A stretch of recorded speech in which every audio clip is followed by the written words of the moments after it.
ইয়া আবাতি ফাআল মা তুমার সাতাজিদুনি ইনশাআল্লাহু মিনাস সাবিরিন। সুবহানাল্লাহ বলেন, আল্লাহু আকবার বলেন।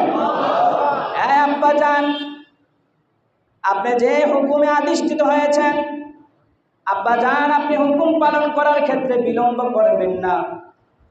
আপনি হুকুম পালন করেন, আর আমাকে আপনি ধৈর্যশীলদের অন্তর্ভুক্ত পাবেন, সহনশীলদের অন্তর্ভুক্ত পাবেন। সুবহানাল্লাহ বলেন।